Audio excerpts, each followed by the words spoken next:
Hey guys, welcome back to my channel magic Mamoni. তো বন্ধুরা, তোমরা সবাই কেমন আছো? আশা করি তোমরা সবাই খুব ভালো আছো। আজকে তোমাদের জন্য একটা নতুন রেসিপি নিয়ে এসেছি, চিকেন পকোড়া। তো প্রথমেই আমি নিয়েছি 250 গ্রাম চিকেন। তো সেটা পুরো একদম সলিড হবে।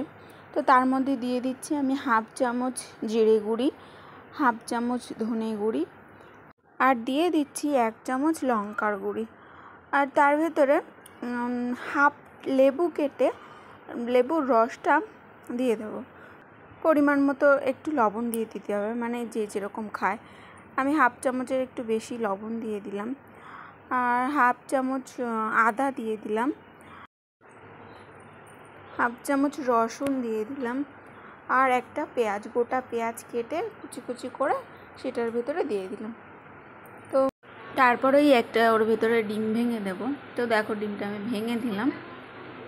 আর দেবো 2 চামচ বেসন আর 1 চামচ মতো চালের গুঁড়ি। চালের গুঁড়িটা কেন দিচ্ছি? বেশ মচমচে হবে। তো তারপরে দিয়ে দিচ্ছি আমি একটু ফুড কালার। তো ফুড কালার দেওয়ার পরে ভালো করে মাখিয়ে নিচ্ছি। ভালো করে মেখে 30 মিনিট মতো ময়াম রাখতে হবে। দেখো, আমার 30 মিনিট ময়াম রাখা হয়ে গেছে। তো আমি এখন কড়াতে দেব সাদা তেল। তো সাদা তেল দিয়ে এক এক করে আমি দিয়ে দিচ্ছি।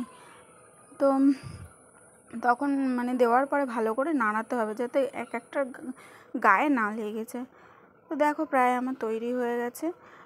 তো চলো, আমি পকোড়াটাকে সবাইকে সার্ভ করি, আর তোমরা সবাই দেখতে থাকো। আর যদি ভালো লেগে থাকে তাহলে চ্যানেলটিকে সাবস্ক্রাইব করো। আর দেখা হচ্ছে নেক্সট ভিডিওতে। ততক্ষণে তোমরা ভালো থেকো, সুস্থ থাকো। বাই।